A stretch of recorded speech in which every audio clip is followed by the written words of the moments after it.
본문 말씀이 호세아서인데요. 이 호세아 선지자는 북이스라엘 출신의 선지자로 북이스라엘이 아수르에게 멸망당하기 약 30여 년 전부터 멸망당하기 직전까지 활동했던 선지자입니다.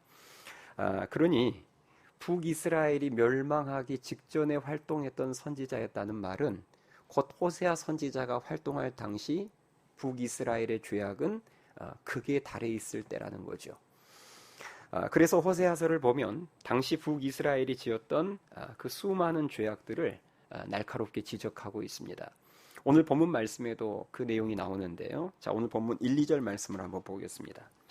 자, 1, 2절 말씀을 보시면, 자, 1절에 보시면 이스라엘이 어렸을 때에 내가 사랑하여 내 아들을 애굽에서 불러냈거늘. 출애굽 사건을 지금 말하고 있어요. 과거에 애굽에서 종살이 했을 때 하나님께서 그때 이스라엘 백성들을 출애굽시켜 주셨잖아요.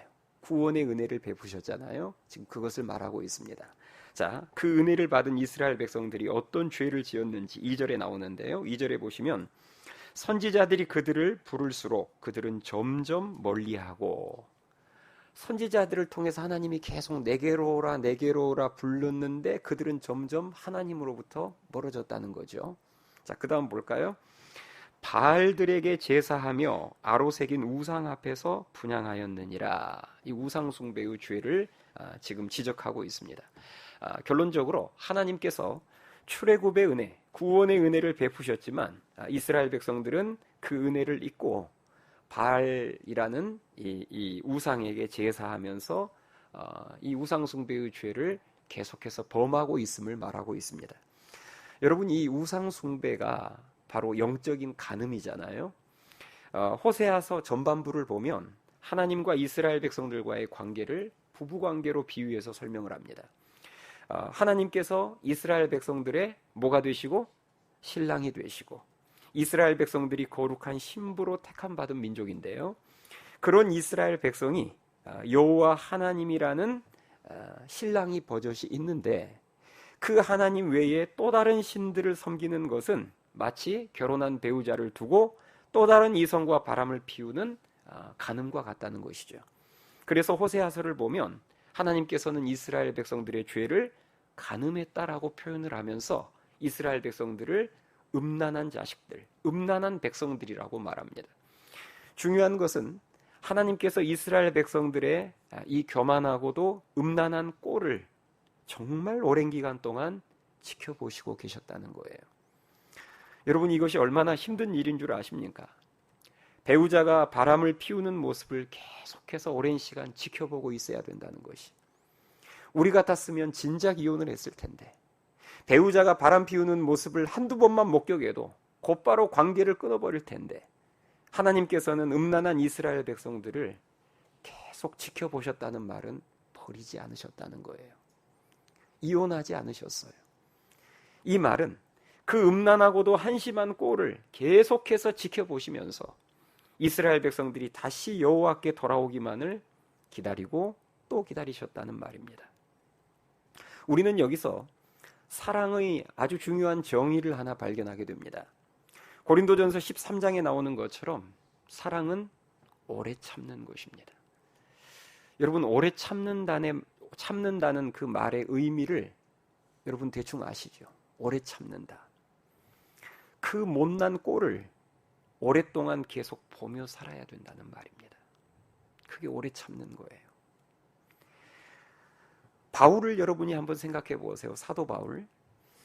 바울이 다메섹 도상에서 예수님을 만나서 회심하기 전까지 바울이 어떤 사람이었죠? 예수님을 믿는 기독교인들을 핍박하는데 앞장섰던 사람이었습니다. 교회를 핍박하는데 앞장섰던 악질 중에 악질이었어요. 하나님께서는 그 바울을 이미 오래전부터 하나님의 자녀로 택하셨는데, 바울을 이미 이방 선교에 쓰기 위한 하나님의 종으로, 이방 선교를 위한 그릇으로 하나님께서는 이미 택해놓고 계셨는데, 그 택함을 받은 자가 정신을 못 차리고 교회를 앞장서서 핍박을 하고 있었으니 그 꼴을 계속 지켜봐야 하는 하나님의 마음이 얼마나 아프고 답답했을까요? 그래서 바울이 다메섹으로 가는 길에서 주님을 처음으로 만났을 때 그때 주님이 바울에게 나타나셔서 가장 처음에 하셨던 말씀이 생각나세요? 뭔지? 사울아 사울아 네가 어찌하여 나를 박해하느냐. 이게 바울에게 던지신 주님의 첫 마디였어요. 어찌하여 네가 나를 박해하느냐. 바울이 지금까지 교회를 박해했던 그 꼴을 주님께서 계속 묵묵히 지켜보고 계셨다는 말입니다. 그래서 바울이 훗날 이제 회개하고 우리가 아는 믿음 좋은 사도 바울이 되어서 부끄러운 지난날의 자신의 과거를 회상하면서 이런 고백을 했어요. 고린도전서 15장 8절에 보니까 지난날 과거, 부끄러웠던 자신의 과거를 회상하면서 자신을 소개하기를 이렇게 소개합니다. 맨 나중에 만삭되지 못하여 난 자 같은 내게도 보이셨느니라. 자, 지금 자신을 소개하는데 뭐라고 소개하는 거 아니? 만삭되지 못하여 난 자. 이 말이 여러분 무슨 말인지 아시겠죠? 예. 만삭되지 못했는데 태어났다. 우리 과거에 뭐 예를 들어서 칠삭동이 이런 표현 썼죠. 그러니까 만삭되어 되지 않았는데 태어났다는 말은 뭔가가 함량 미달이고 부족하고 결핍된 자라는 표현입니다. 자기가 그런 존재였다는 거예요. 하나님 앞에서 과거에. 그러면서 뒤이어지는 구절에서 이렇게 말해요. 왜 자기 자신을 만삭되지 못하여서 난 자라고 말하는지 그 이유를 설명하는데 9절에서 나는 사도 중에 가장 작은 자라. 나는 하나님의 교회를 박해하였으므로 사도라 칭함받기를 감당하지 못할 자니라. 이렇게 고백합니다. 바울은 예수님을 믿고 나서야 비로소 지금까지 자신의 그 못난 꼴들을, 교회를 앞장서서 박해했던 그 못난 꼴들을 지켜보시면서도 오랫동안 참아주시고 포기하지 않으셨던, 기다려주셨던 하나님의 사랑을 깨달은 것입니다. 그래서 그가 쓴 디모데전서 1장 13절에서는 자기 자신을 또 이렇게 고백해요. 내가 전에는 비방자요, 박해자요, 폭행자였다. 이렇게 고백을 하고 있고요. 뒤이어지는 16절에서는 예수 그리스도께서 내게 먼저 일체 오래 참으심을 보이사 후에 주를 믿어 영생 얻는 자들에게 본이 되게 하려 하심이라. 이렇게 고백을 하고 있습니다. 자, 지금 하나님께서 자기에게 주시는 그 구원의 은혜를 언급하면서 예수 그리스도께서 내게 먼저 일체 오래 참으심을 보이셨다. 이렇게 지금 고백을 하고 있어요. 이처럼 바울은 자신의 구원을 이야기할 때마다 자신의 그 못난 꼴을 보고도 오래 참아주셨던 그 하나님의 사랑을 말합니다. 그래서 그가 나중에 쓴 고린도전서, 바울이 썼던 고린도전서 13장에서 사랑이 무엇인지를 말할 때 사랑은 오래 참는 것이다.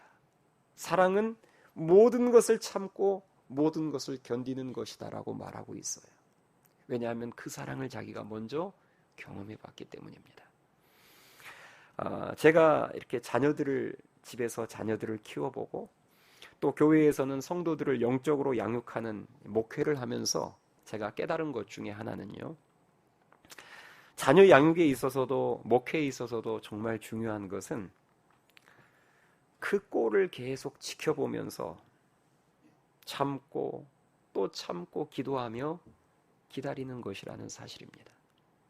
이것이 자녀 양육의 목회의 아주 중요한 본질이에요. 날마다 그 꼴을 보면서 제가 왜 꼴이라는 표현을 썼는지 아시겠죠? 네. 그 못난 모습, 그 한심한 모습, 그러니까 제가 꼴이라고 표현한 거예요.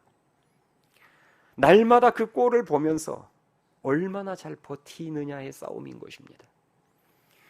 그 꼴을 또 보면서 낙심하지 않고 그 꼴을 또 보면서 소망을 잃지 않고 그 꼴을 또 보면서 한 번 더 기도하는 그 싸움. 그것이 자녀 교육에 있어서도 그리고 목회를 하는 데 있어서도 굉장히 중요하더라는 것입니다. 목사인 저도 자녀 양육을 하다 보면 별의별 꼴을 다 봅니다. 목사 자녀들이라고 태어날 때부터 뭐 좀 다른 아이들하고 다르게 특별히 성품이 더 좋은 아이들로 태어나는 게 아니거든요. 똑같이 죄인이고 똑같이 철없는 아이들입니다.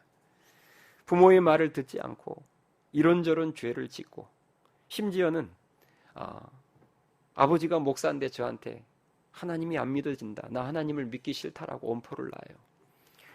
저도 처음에는 그런 말을 들었을 때 저도 움찔했습니다. 마귀가 아는 거예요. 목사인 아버지의 마음을 흔들려면 무슨 말을 해야 될지를. 그러니까 제일 엄포를 놓는 게 뭐냐면 나 이제 교회 안 나가겠다, 하나님을 믿지 않겠다. 제가 처음에 그 말을 들었을 때는 움찔했는데 그런 자녀를 5이나 상대해야 되다 보니까 이제는 움찔하지도 않습니다. 하나님을 안 믿겠다라고 이야기를 하면 제가 속으로 그래요. 그게 네 마음대로 되나 한번 해봐라. 만약에 그게 네 마음대로 될 것 같으면 나도 지금 목사는커녕 나도 예수님을 안 믿었을 것이다. 제가 속으로 그 말을 하고 뒤돌아서서 그 자식을 위해서 다시 한번 기도합니다. 자녀가 하라는 공부는 안 하고 책상에 앉아서 게임만 하고 있는데 그런 자녀의 꼴을 보면서도 목이나 허리에 디스크 생길까 봐 좋은 의자를 사줘야 될 때가 있습니다. 배우자가 또 만취해서 늦게 들어와서 술주정을 하는데 그 꼴을 또 보면서도 다음날 아침에 해장국을 끓여줘야 될 때가 있고요. 새벽 기도를 나가다가 술에 취해 새벽에 들어오는 아들과 혹은 남편과 문 앞에서 딱 마주쳤는데 그런 남편, 그런 아들을 위해서 또 새벽 기도에 나아가 눈물로 기도해야 될 때가 있습니다. 이 돈을 주면 분명 이 돈을 하나님이 기뻐하시지 않는 곳에 쓸 것을 알면서도 그 돈을 손에 쥐어줘야 할 때가 있고요. 이 약속을 해도 며칠 지나지 않아서 반드시 이 약속을 파기하고 어차피 지키지 않을 것이라는 것을 알면서도 그 바보 멍청이 같은 약속을 또 수십 번 반복해서 해야 할 때가 있습니다. 목회도 마찬가지예요.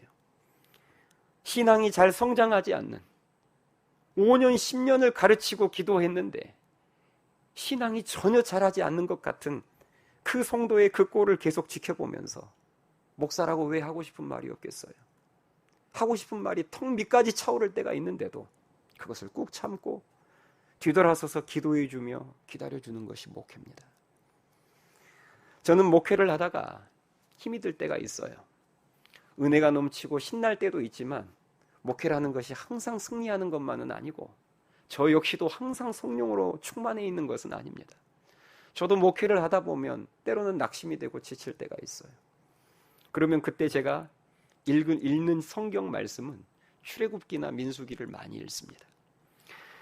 목회를 하다가 힘이 들 때 출애굽기나 민수기 말씀을 읽으면 큰 위로가 돼요. 그 출애굽기에 나오는 민수기에 나오는 출애굽한 이스라엘 백성들의 모습을 보면 치질이도 모세의 말을 안 듣거든요. 여러분도 읽어보셔서 아시잖아요. 출애굽기 민수기에 나오는 이스라엘 백성들의 모습은 그 놀라운 하나님의 기적과 은혜를 경험하고 그 생명의 말씀을 들었음에도 불구하고 뒤돌아서면 또 원망하고 또 불평하고 또 불순종하는 모습밖에 없습니다. 모세가 40년 동안 그 꼴을 봤어요. 40년 동안. 그것도 백성들 무슨 한 200명, 300명, 500명, 1000명 데리고 그 꼴을 본 게 아니라 이스라엘 백성들, 출애굽한 이스라엘 백성들이 200만 명이 넘습니다. 200만 명이 넘는 그 사람들의 그 한심한 꼴을 40년을 옆에서 지켜봤다고요. 제가 모세의 그 모습을 보고 있노라면 위로가 되는 거예요. 야, 나는 내 목회 환경은 여기에 비하면 호텔이다. 정말 나는 감히 힘들다 하는 희자도 꺼낼 수 없는 그 모세의 모습 앞에서 다시금 위로를 받고 힘을 얻고 그리고 또 부딪히는 것입니다. 이스라엘 역사상 가장 위대한 지도자로 꼽는 사람이 모세거든요. 지금도 여러분 이스라엘 가서 그 이스라엘 국민들에게 이스라엘 역사상 최고의 지도자가 누굽니까? 그러면 다윗을 말하지 않습니다. 100이면 100 다 모세를 말해요. 그 가장 위대한 지도자라고 꼽히는 모세가 했던 40년 동안 했던 주된 사역이 무엇이었느냐? 이스라엘 백성들의 그 못난 꼴들을 40년 동안 옆에서 계속 지켜보는 것이었습니다. 기도해도 별로 나아진 것 같지 않는 그 모습을 또 보면서 계속 기도하는 것. 그것이 모세의 사역이라고 말해도 과언이 아닐 거예요. 모세의 그런 기도와 헌신이 그때 당시에는 헛된 것처럼 보였지만 늘 이스라엘 백성들이 제자리 걸음이고 밑빠진 독에 물 붓는 것처럼 보였지만 그런 모세의 기도와 헌신이 결코 헛되지 않았음을 우리는 여호수아서 1장을 통해서 확인할 수 있습니다. 여호수아가 이스라엘 백성들에게 명령을 할 때 이 출애굽 2세대들은 절대적으로 순종하면서 충성을 다짐합니다. 그리고 그 모습으로 약속의 땅을 정복해 나가죠. 모세의 오래 참음이 어떤 열매를 맺었는지를 우리는 여호수아서를 통해서 확인할 수 있어요. 누가복음 15장에 보면 일명 탕자의 비유라고 우리들에게 잘 알려진 집 나간 둘째 아들의 비유가 나오는데요. 그 비유에 나오는 아버지의 모습이 바로 우리의 이 못난 꼴들을 지켜보시면서 기다려주시는 하나님 아버지의 모습입니다. 거기 보면 아버지는 아들의 잘못된 결정과 그 잘못된 결정이 낳은 그 비참한 결과들을, 그 꼴을 아버지가 다 봐요. 둘째 아들이 유산을 받아서 집을 나가는 꼴을 봐야 했고, 허랑방탕한 생활로 유산을 다 탕진하는 그 꼴도 봐야 했고, 그 결과 거지로 전락하는 꼴도 봐야 했습니다. 그렇지만 아버지는 그런 아들을 호적에서 파내지 않았어요. 버리지 않았습니다. 매일 그 아들을 기다렸는데 그것도 문 밖에서 기다렸습니다. 그리고 어느 날 그 아들이 자신의 잘못을 깨닫고 거지가 되어서 돌아왔을 때 아버지가 달려가서 그 아들을 안아주고 용서해주며 다시 종이 아닌 아들의 영광스러운 모습을 회복시켜주죠. 이것이 바로 우리를 향한 하나님 아버지의 사랑입니다. 오늘도 우리의 한심한 꼴들을 지켜보면서 여전히 기다려주시는 하나님 아버지의 사랑이에요. 그 하나님의 사랑이 오늘 본문 말씀에도 나오는데요. 자, 8절 말씀을 한번 같이 읽겠습니다. 8절 말씀. 자, 앞에서는 이스라엘의 죄를 언급했는데 이 8절에 보면 이제 이스라엘을 향한 하나님의 사랑을 말씀합니다. 자, 8절 말씀 우리 한 목소리로 같이 읽겠습니다. 시작. 에브라임이여 내가 어찌 너를 놓겠느냐, 이스라엘이여 내가 어찌 너를 버리겠느냐, 내가 어찌 너를 아드마같이 놓겠느냐, 어찌 너를 스보임같이 두겠느냐, 내 마음이 내 속에서 돌이키어 나의 긍휼이 온전히 불붙듯 하도다. 아멘. 지금 하나님의 말씀이 어떤 내용인지 아시겠죠? 내가 어찌해서, 앞에서는 이스라엘 백성들이 얼마나 못된 죄를 지었는지를 언급하셨지만, 그렇지만 그럼에도 불구하고 내가 택한 이 이스라엘 백성들을 내가 어찌 버릴 수 있겠느냐, 내가 어찌 포기할 수 있겠느냐, 내가 그들을, 아무리 죄가 많은 이스라엘 백성들이지만 어찌 그들을 내가 아드마와 스보임처럼 버리고 포기하겠느냐, 그 말입니다. 여기에서 나오는 아드마와 스보임은 소돔과 고모라가 멸망할 때 함께 멸망했던 성읍 이름이에요. 당시 이스라엘 백성들이 지은 죄가 아드마와 스보임처럼 심각했지만 그럼에도 불구하고 하나님께서는 그들을 포기하지 않으셨다는 말입니다. 이것이 바로 이스라엘을 향한, 그리고 하나님의 자녀로 택함받은 우리를 향한 하나님의 사랑이에요. 우리가 예수님을 믿고 하나님 아버지의 품 안으로 돌아오기까지 하나님 아버지는 우리들의 별의 별 꼴들을 다 보셔야 했습니다. 그리고 교회 안에 들어와서 지금 이 예배의 자리에 앉아있는 지금도 우리의 여전히 부족한 꼴들을 하나님 아버지는 계속 지켜보고 계셔야 합니다. 지난 한 주도 우리의 그 부끄럽고 한심한 꼴들을 하나님께서는 묵묵히 지켜보시고 계셨어요. 제가 자녀들의 한심한 꼴을 볼 때마다 가장 먼저 생각나는 분은 사실 하나님이기 전에 먼저 어머니가 먼저 솔직히 생각이 납니다. 제가 자녀들의 한심한 꼴을 볼 때마다 솔직히 하나님보다 어머니가 먼저 생각이 나요. 제가 군대 가기 전에 하나님을 멀리 떠나서 정신을 못 차리고 방탕한 삶을 살고 있었을 때 그때 어머니가 그런 저를 보시면서 많은 말씀을 하지 않으셨거든요. 그런 한심한 모습을 보면서 날마다 잔소리를 하셨다면 아마 제가 집을 가출했을 거예요. 그런데 어머니가 뭐 몇 마디 하시긴 하셨지만 제가 한 그 한심한 행동에 비하자면 어머니가 그리 많은 말씀을 하지 않으시고 어머니는 항상 새벽 기도에 나가서 하나님께 기도하셨습니다. 제가 이제 부모가 되어서 이제는 부모의 입장에서 자녀들의 한심한 꼴들을 볼 때 어머니가 생각이 나는 거예요. 그때 나의 모습을 보시면서 얼마나 답답하셨을까. 아무리 새벽에 나가서 기도를 해도 별 차도가 보이지 않는 그 한심한 아들의 모습을 보면서 때로는 어머니도 연약한 인간인지라 마음이 무너지셨을 것이고 때로는 눈물을 흘리셨을 텐데 그게 생각이 나는 거예요.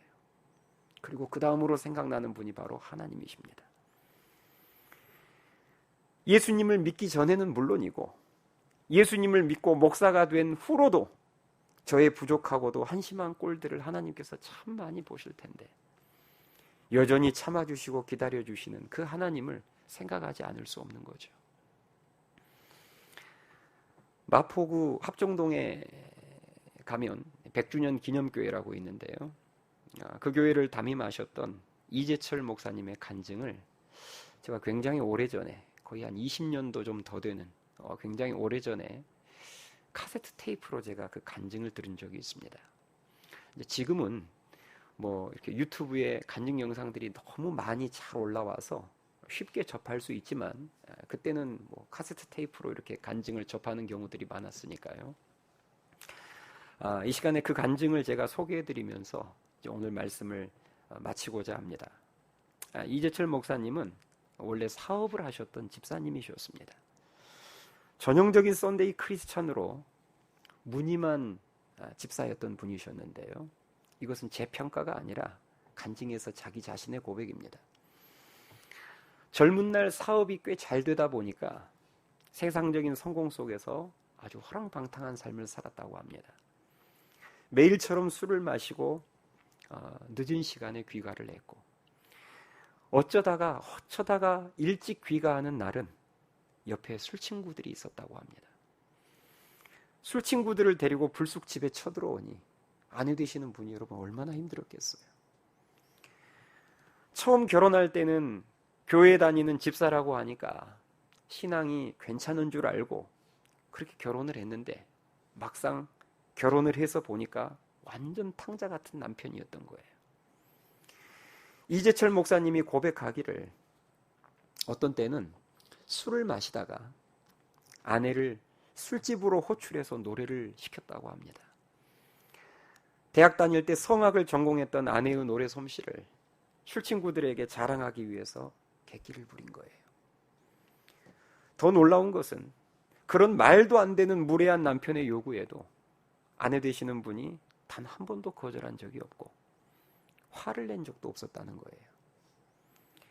매일처럼 술을 마시고 늦게 들어온 남편의 모습을 보면서 적어도 남편 앞에서는 싫은 내색 한번 해본 적이 없고 새벽 1시, 2시에 시끄럽게 초인종을 눌러도 문을 열어주지 않는 적이 없었고 그 늦은 시간에 들어와서 밥을 차려달라고 해도 거절한 적이 없었답니다. 그래서 이재철 목사님은 그때 당시에 속으로 그냥 생각하기를 내 아내는 원래 하나님께서 천사 같은 성품을 가진 착한 사람으로 원래 그렇게 태어나게 그렇게 만드셨나 보다 그냥 그때는 그렇게 생각했대요. 그런 이재철 목사님의 생각을 완전히 뒤바꿔 놓은 사건이 지금으로부터 39년 전인 1984년 8월 2일에 일어납니다. 그날도 어김없이 만취 상태로 새벽 2시에 집을 들어갔는데요. 평소 같았으면 무조건 벨을 눌러서 아내를 호출했는데 그날은 무심코 호주머니에다 손을 넣어보니까 집 열쇠가 손에 잡히더래요. 평소 같았으면 호주머니에 집 열쇠가 있어도 무조건 벨을 누르는데 그날은 참 이상하게도 호주머니에 있는 그 열쇠로 직접 문을 열고 들어가 보고 싶은 마음이 들더래요. 그래서 그 열쇠를 꺼내서 집 문을 열고 들어가서 아내가 있는 방 안에 들어가서 봤더니 아내가 방 안에서 작은 스탠드 하나를, 희미한 작은 스탠드 하나를 켜놓고 그 옆에서 방바닥에 엎드려진 채로 잠이 들어 있었던 거예요. 그리고 아내의 머리맡을 이렇게 보니까 물로 힘이 얼룩진 노트가 한 권이 이렇게 펴져 있더래요. 일기를 쓰고 남편을 기다리다가 그 자리에서 그대로 엎드려져서 잠이 든 거예요. 만일 그날 이재철 목사님이 평소처럼 벨을 누르고 집에 들어왔으면 그 노트를 보지 못했을 텐데, 그날은 열쇠로 문을 열고 조용히 들어오는 바람에 뜻하지 않게 아내의 일기를 읽게 된 것입니다. 그 자리에서 그 일기를 읽은 거예요. 그 일기의 내용이 이렇습니다. 그 일기 내용의, 그날 일기의 전문입니다. 나는 오늘도 버스를 타고 수유리 너머로 갔다. 시골길을 하염없이 걸으면서 오늘도 어김없이 죽음을 생각했다. 약을 먹고 죽을까? 아니면 손목을 그어 죽을까? 그러나 그것은 내가 취할 길이 아님을 나는 다시 한 번 더 확인하고 되돌아왔다. 나를 살리기 위해 십자가에서 돌아가신 주님께서 주님의 뜻을 위해 내게 주신 남편이므로 나는 사랑해야만 한다. 나는 할 수 없지만 주님께서 사랑하라 명령하심으로 나는 사랑해야만 한다. 주님 도와주세요. 나의 약함을 주님께서 잘 아시잖아요.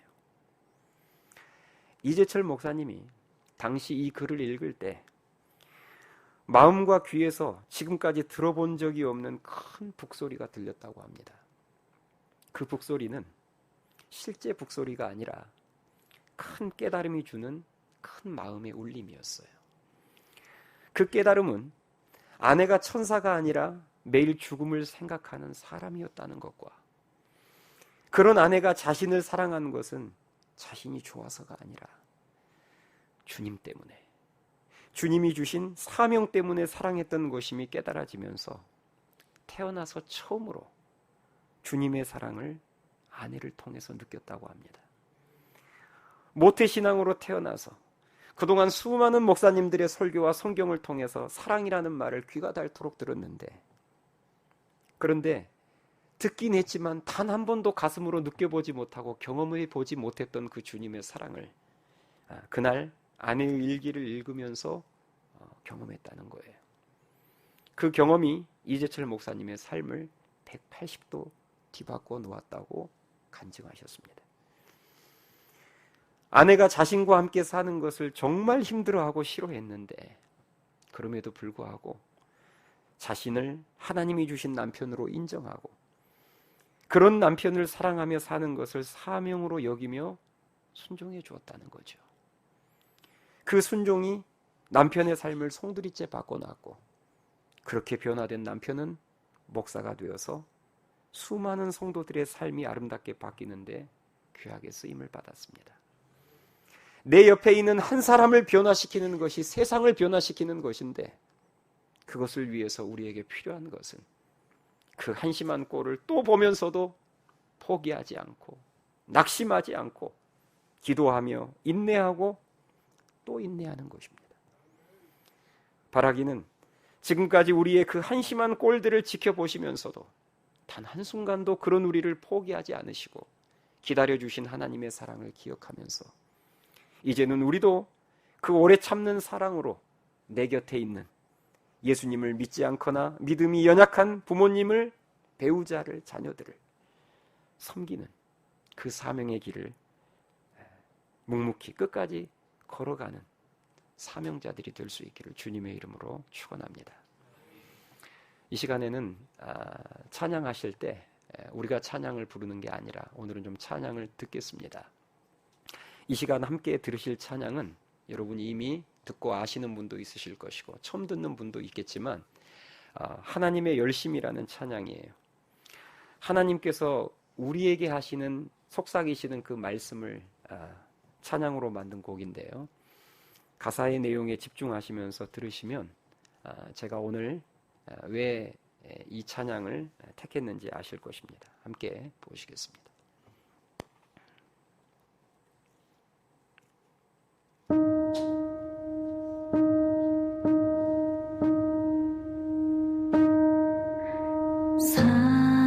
사랑하는 내 딸아, 너의 자금도 내겐 귀하다. 너와 함께 걸어가는 모든 시간이 내게 힘이라. 사랑하는 아들아, 내 연약함도 내겐 금이라. 너로 인해 잃어버린 나의 양들이 돌아오리라.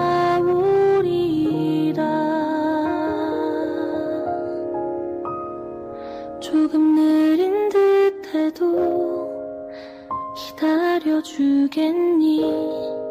조금 더딘 듯해도 믿어줄 수 있니? 네가 가는 그 길 절대 헛되지 않으니 나와 함께 가자. 앞이 보이지